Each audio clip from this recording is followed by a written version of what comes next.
Hello and welcome to all my champions. Okay, last cloze test का batch मैंने देखा, बच्चों को पसंद आया, तो आगे भी ऐसे ही क्लोज टेस्ट के बैच में आते रहना है। ठीक है, रेगुलरिटी के साथ आते रहोगे तो आपका क्लोज टेस्ट एकदम इम्प्रूव होगा। आपके पास 2 मंथ्स है, अभी लगातार क्लोज टेस्ट का बैच जाएगा। क्लोज टेस्ट का बैच में आपका ज़्यादा टाइम भी नहीं वेस्ट कर रही हूँ, मैं कोशिश कर रही हूँ कि आधे घंटे में आपका 2 क्लोज टेस्ट करवा दूँ, तो रिचुअल के साथ क्लास में आओगे, आपका बैच इंप्रूव हो जाएगा। ओके, और जो बच्चे इस चैनल पे पहली बार आए हैं, फटाफट चैनल को सब्सक्राइब कर लेना, बेल आइकॉन प्रेस कर देना। जब भी ये क्लोज टेस्ट PQRS का बैच जाए ना, रात को 9 बजे मंडे और वेंसडे को, तो आपके पास नोटिफिकेशन पहुंच जाए। ठीक है, बिना टाइम वेस्ट करते हुए चलो, 2 क्लोज टेस्ट मैंने लास्ट मंडे को करवा दिया था, अब इस मंडे का 2 क्लोज टेस्ट। चलो, this is your cloze test, और ये अभी प्री एग्जाम्स में आया हुआ है, मतलब मैं वही क्लोज टेस्ट ले रही हूँ ना जो रिसेंट एग्जाम्स में आया हुआ है। तो एक बार क्लोज टेस्ट अटेम्प्ट कैसे किया जाता है, एक बार मैं भी थोड़ा शांत हो जाती हूँ, साइड हो जाती हूँ, एक बार क्लोज टेस्ट को पढ़ लो। ओके, इसको पढ़ लीजिए ताकि आपको पता चल जाए किस बारे में है।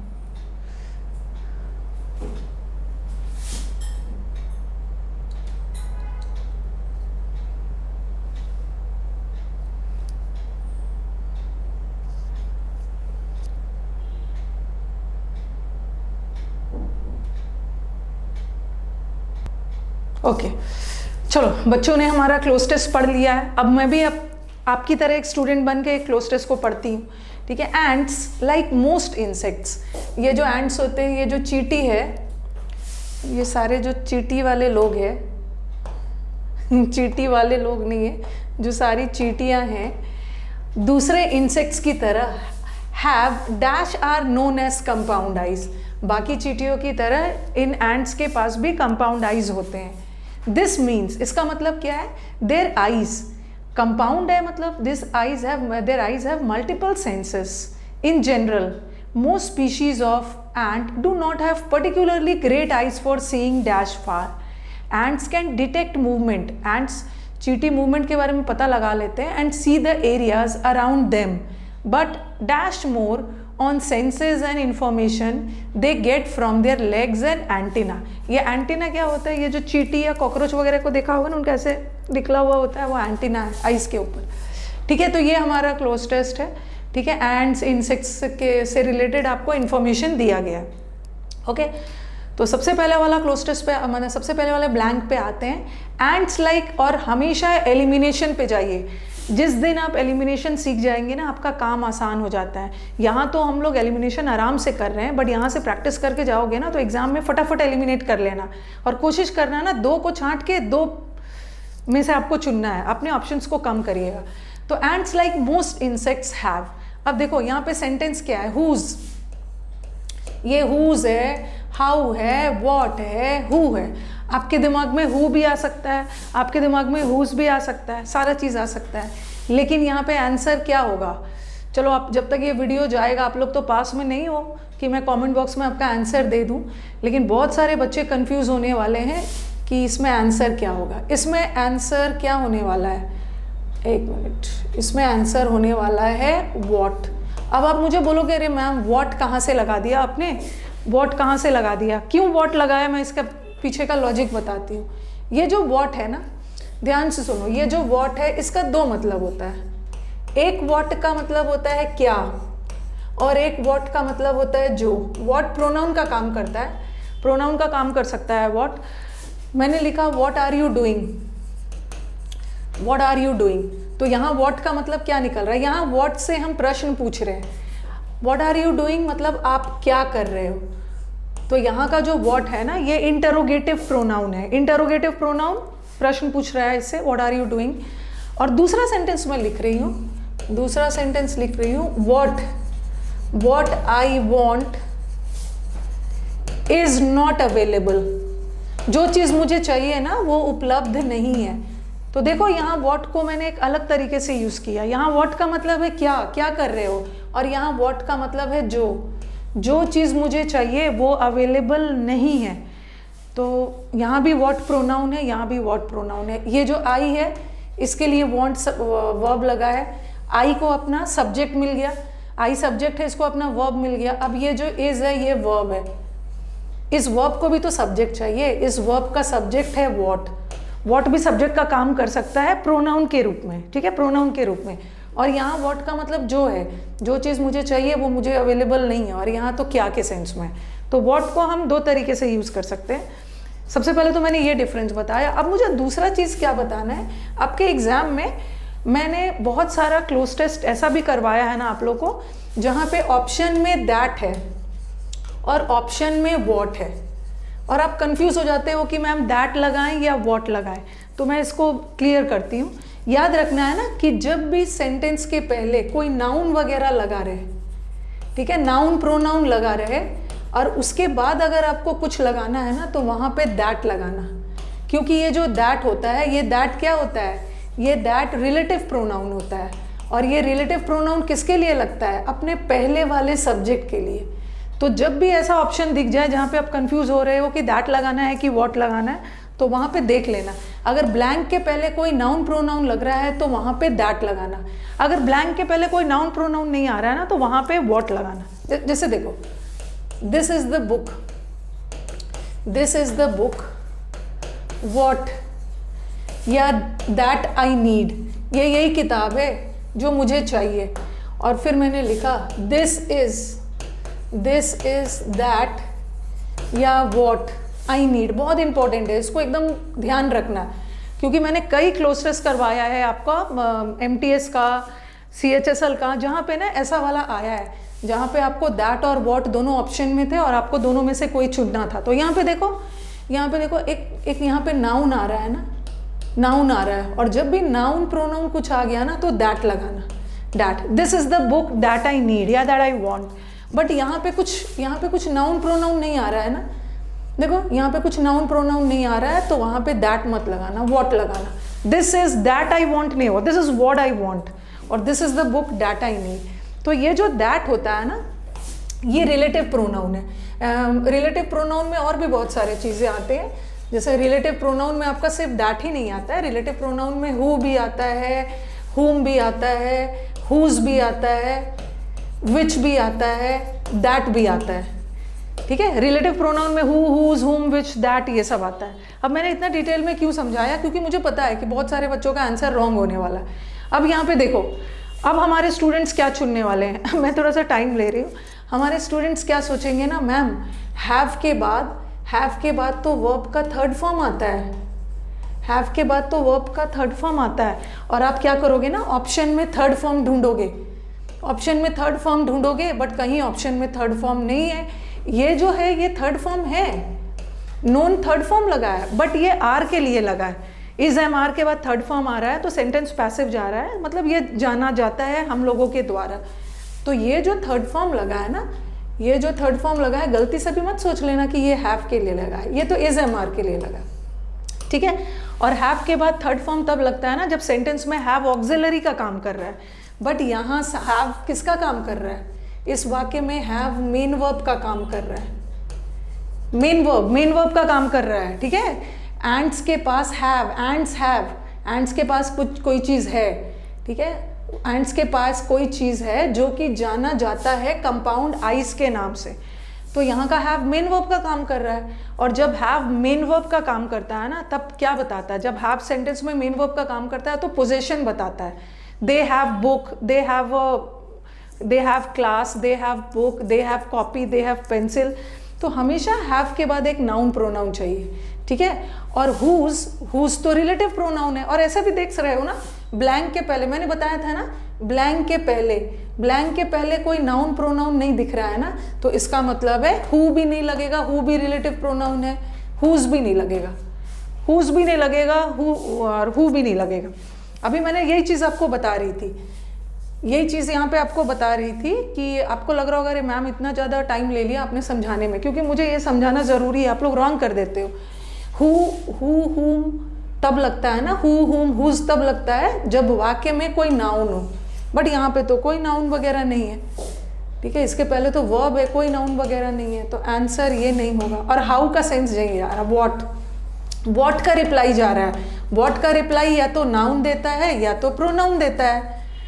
तो एंड्स के पास वो चीज़ होते हैं जो कंपाउंड आइस के नाम से जाना जाता है। और एक मैंने अब उसका बताया था ना, एक वॉट का मतलब जो भी बताया था, जो कंपाउंड आई के नाम से जाना जाता है, चलो देख लो यहीं पे।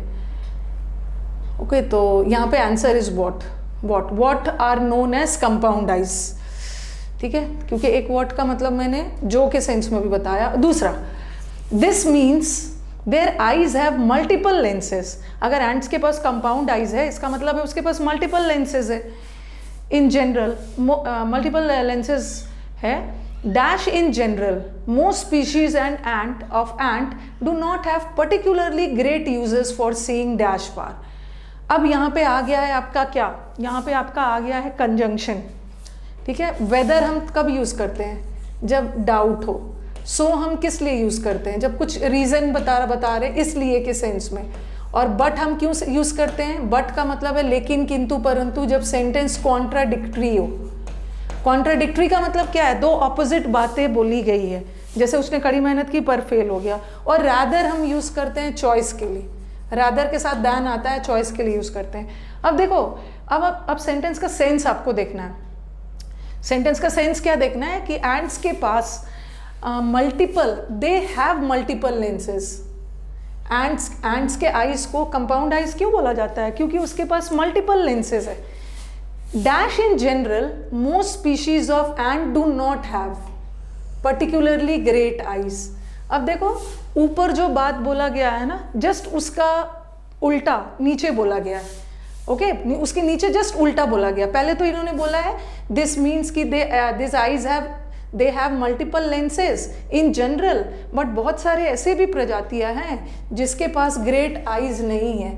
तो यहाँ बोला है हैव और यहाँ बोला है डू नॉट हैव, तो दो ऑपोजिट बातें बोली जा रही है, तो बट लगाओ, ये बट, ठीक है, कारण नहीं बताया जा रहा। नेक्स्ट वाला, ant do not have particularly great eyes for seeing dash far. हाँ, सीइंग डैश फार, उनके पास ना उनके पास इतने बड़े आइज नहीं होते हैं ना कि वो बहुत दूर तक देख पाए। फार का मतलब है दूरी के सेंस में, दूर तक देख पाए। अब देखो, ये सम क्या बताता है, सम मात्रा के सेंस में यूज़ करते हैं। सम का मतलब है कुछ, जैसे सम वाटर, सम स्टूडेंट्स। अगर वाटर के सेंस में है तो सम मात्रा बता रहा है, सम स्टूडेंट्स के सेंस में है तो सम संख्या बता रहा है। तो सम ना क्वांटिटी बताता है या नंबर्स बताता है, तो यहाँ पे क्वांटिटी और नंबर का सेंस नहीं जा रहा है ना, तो ये भी नहीं होगा। और मैनी भी क्या बताता है, मात्रा बताता है। इनफ भी, इनफ फार तो होगा नहीं, वेरी फार। इनफ का मतलब है पर्याप्त, पर्याप्त मात्रा में फार नहीं, वेरी फार, बहुत दूर तक देख सकते हैं। दूसरा, तो ends can detect movement and see the areas around them but dash more on senses. ये जो एंड्स है ना, ये मूवमेंट डिटेक्ट कर लेते हैं और एरियाज अराउंड देम भी देख लेते हैं, but dash more on their senses. ये जो एंड्स वगैरह है अपने सेंसेस पे डैश करते हैं। तो देखो, स्ट्रगल है, रिलाई है, शाउट है, कैलकुलेट है। अब आपको क्या देखना है, ये वर्ड ऑन लगा है, तो कैलकुलेट के साथ ऑन लगता नहीं है। जब भी आपको दिक्कत होने लगे ना कि कौन सा वर्ड चुना जाए, तो थोड़े आगे पीछे के वर्ड्स देखोगे तो आपका आंसर मिल जाने वाला। You don't calculate on, you don't shout on. और अपने सेंसेस पे शाउट थोड़ी करेंगे, ये अपने सेंसेस पे निर्भर करते हैं, निर्भर रहते हैं। तो रिलाई का मतलब होता है डिपेंड ऑन, ठीक है, तो रिलाई हो जाएगा यहाँ पर। अब लास्ट वाला आ जाओ, लास्ट वाला, but rely more on senses and information they get from there legs and antenna dash from there legs. अब आपके पास दिमाग मतलब आपके पास दैन भी है। दैन हम यूज़ करते हैं कंपैरिजन के लिए, दैन हम कंपैरिजन के लिए यूज़ करते हैं। दस भी है, देन भी है, व्हेन भी है। अब आपके दिमाग में क्या क्वेश्चन आ रहा हो कि अरे क्या किया जाए। अब थोड़ा सेंटेंस देखो, but they dash more on senses, more word लगा है। ये जो एंड्स वगैरह है ना, ये सबसे ज़्यादा निर्भर होते हैं अपने सेंसेस पे, अपने सेंसेस और इंफॉर्मेशन पे जो उनको अपने लेग्स और एंटीना से मिलता है, ना कि अपने आईज से। तो यहाँ पे मोर भी लगा है, दो अंगों के कंपैरिजन हो रहा है। उनको अपना सेंसेस लेग्स और एंटीना से ज़्यादा मिलता है, ना कि आँखों से। और मोर लगा है ना, इसका मतलब है दो सेंसेस का स्रोत पता चल रहा है, तो हम क्या लगाएंगे, दैन। मोर लगा है, मोर कंपेरेटिव है, जैसे बोलते हैं ना मोर देन दिस। उनका सेंसेस एंटीना और वहाँ से ज़्यादा आ जाता है, एंटीना से, ना कि आइस से आता है। ओके, तो एक क्लोज टेस्ट हमने कर लिया। और क्लोज टेस्ट का जब वीडियो आपके पास जाएगा ना, तो कमेंट बॉक्स में कमेंट करके ज़रूर बताओगे। कमेंट करते हो ना, उससे मुझे पता चलता है कि मतलब हाँ, बच्चे इंटरेस्ट में देख रहे हैं, मेरा भी मोरल हाई रहता है। तो कमेंट करके ज़रूर बताओगे क्लोज टेस्ट कैसा लगा। और कुछ भी दिक्कत हो रही है तो वीडियो को थोड़ा आगे पीछे करके, एक बार भी नहीं समझ में आया, एक बार दोबारा देख लो, आपके पास यूट्यूब है, फ्री कंटेंट है, और मैं कोशिश कर रही हूँ कि बारीकी से आपको समझाऊँ। अब आप बोलोगे मैम आपने पहला वाला में टाइम लिया। मैंने पहला वाला समझाने में इसलिए टाइम लिया ना, ताकि जाके आप टाइम ना लो एग्जाम में। यहाँ तो मैंने टाइम लेके समझा दिया, आप एग्जाम में ज़्यादा टाइम ना लो और सीधा करेक्ट आंसर पे पहुँच जाओ। ये व्हाट और डैट का यूज़ बहुत आ रहा है क्लोज टेस्ट में। ठीक है, अब हम चलते हैं सेकेंड वाले क्लोज टेस्ट पे। चलो सेकेंड वाले क्लोज टेस्ट पे भी हाँ थोड़ा सा लेंदी है। देखो हर समय छोटा छोटा क्लोज टेस्ट नहीं करना, एक छोटा उसके साथ एक कॉम्बिनेशन में लेंदी। ठीक है, लेंदी है। देखो एक बार आप अपने से पढ़ो, फिर मैं बताऊंगी।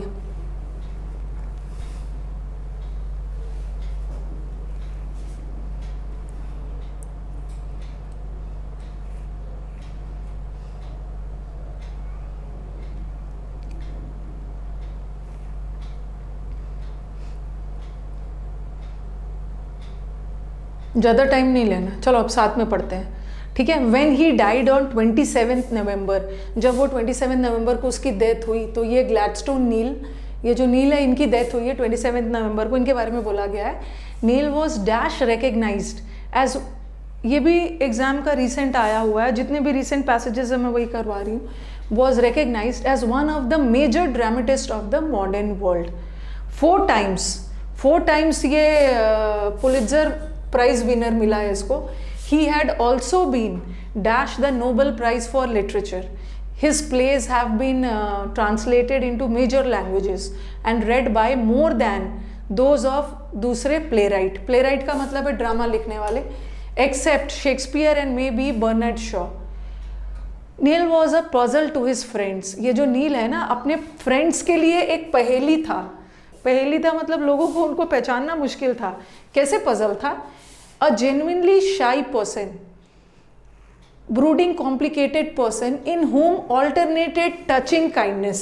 एक तो बता रहे हैं ये पर्सन पजलिंग कैसे था, एक समय तो ये बहुत ज़्यादा कॉम्प्लिकेटेड था और दूसरी तरफ इसके अंदर बहुत सारी दया भी भरी हुई थी।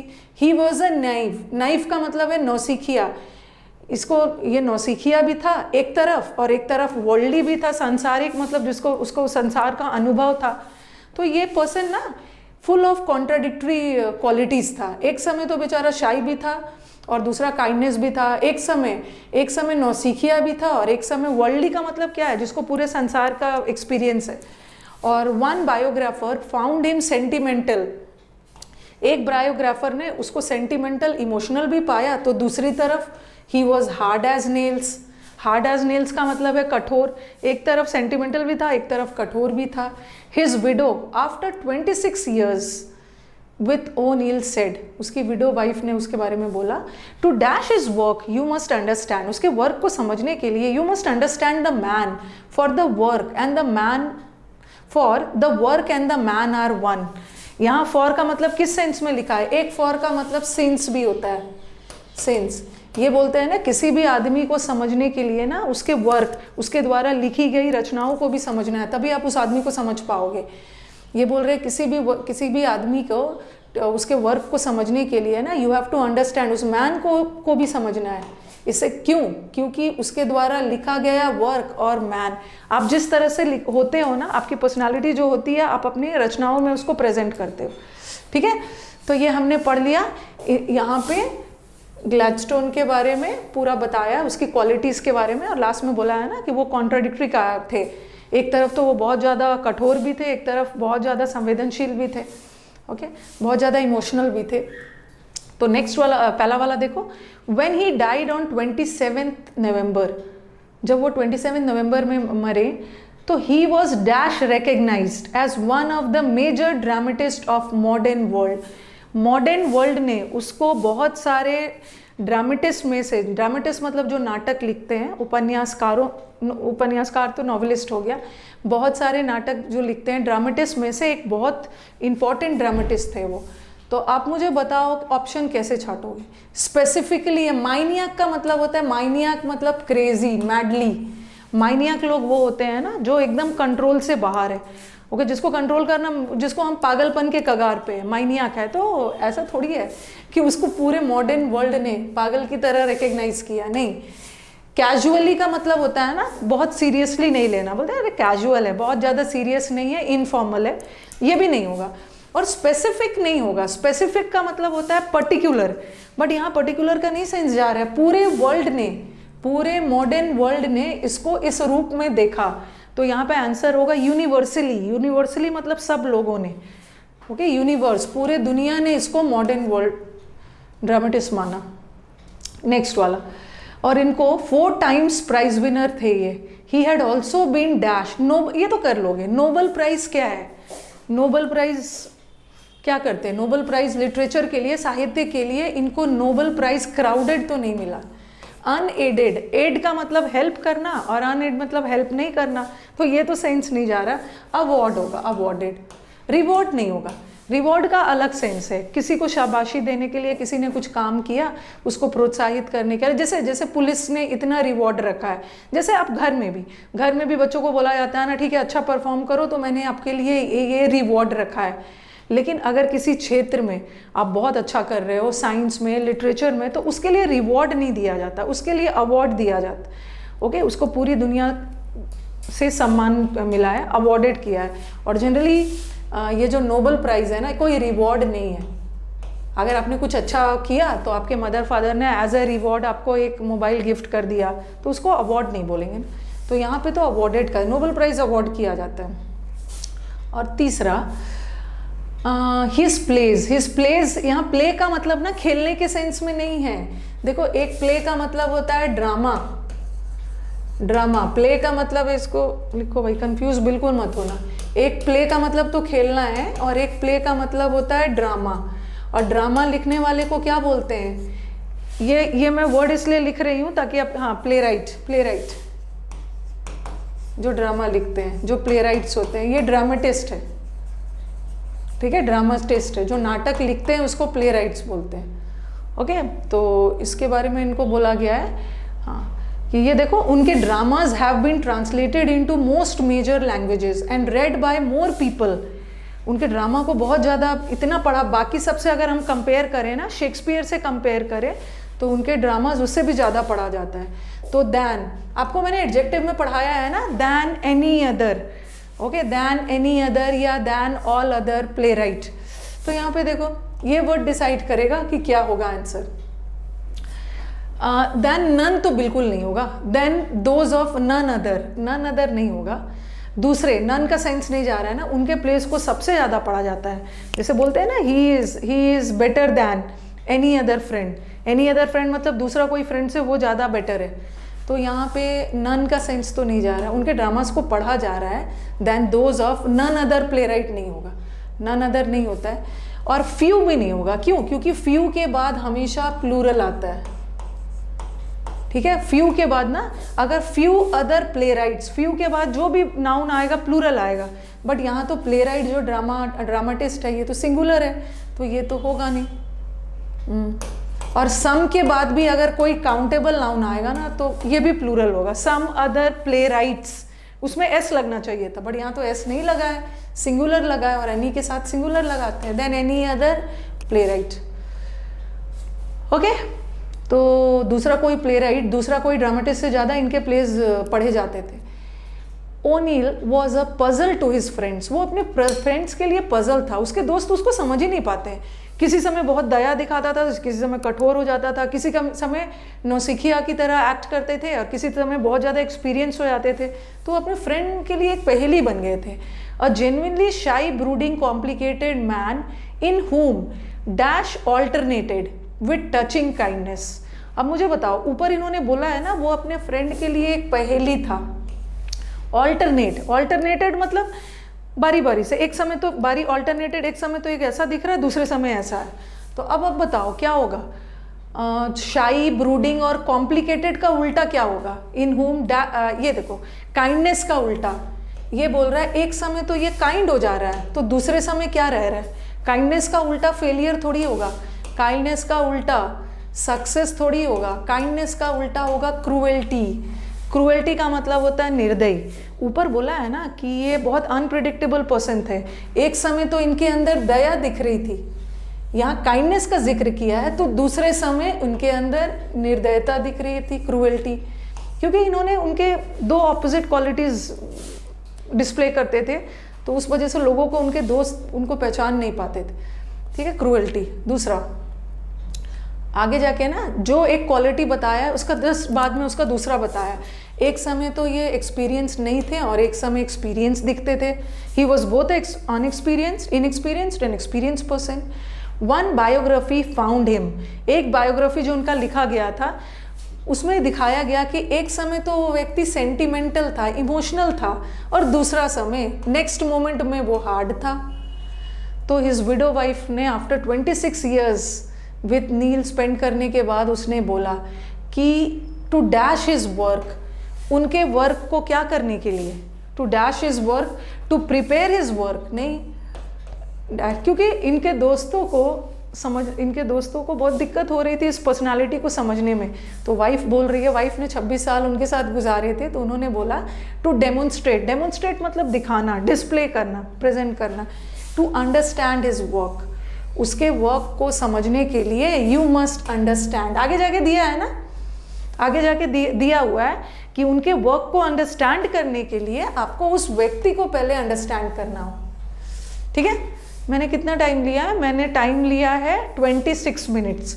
मेरी कोशिश यही है ना कि मैं आधे घंटे से ज़्यादा टाइम ना लूँ, क्योंकि आपका एग्ज़ाम्स पास आ रहा है, तो आपको बहुत ज़्यादा ना ऑनलाइन नहीं रखना है। आप बस रात के रात मंडे को 9 बजे आ जाना, आपको 2 क्लोज टेस्ट मिलेगा। ठीक है, तो इस बार का मैंने 2 क्लोज टेस्ट आपको मिल जाएगा, बट जब वीडियो आपके पास पहुंचेगा तो कमेंट बॉक्स में कमेंट करके ज़रूर बताना कोई भी ऑप्शन में आपको लग रहा है कि मैम ये नहीं हो सकता है, या मैंने ये सोच के ये लगाया था, ये सब कमेंट्स करना। ठीक है, मैंने अपनी टीम को बोल रखा है कि बच्चों के, क्योंकि कई बार ऐसा होता है ना, मेरी क्लासेस रहते हैं, मैं आंसर नहीं कर पाती हूँ, तो मेरा एक चैनल है, ओके, रानी मैम शॉर्ट्स, ओके, अब वही शायद नाम है, रानी मैम शॉर्ट्स एंड क्लिप्स। तो मैंने क्या किया है ना, जो भी आपके क्वेरीज आते हैं वहाँ पे मैं सब आंसर कर देती हूँ। अपनी टीम को बोलती हूँ कि मुझे बच्चों ने क्या क्या पूछा है बताओ, मैं कैमरा के सामने खड़े होकर उनका आंसर कर देती हूँ। तो जो भी डाउट्स है, अगर आप ऑप्शन से एग्री नहीं करते हो तो आप एक बार कमेंट बॉक्स में मुझे कमेंट करके ज़रूर बताना। ठीक है, आज मैंने 2 क्लोज टेस्ट करवाया, आपको अच्छा लगा होगा, बहुत सारी चीज़ें समझ में आई होगी, नहीं भी समझ में आएगी वीडियो को देख लें। ओके, चलो, थैंक यू एवरीवन।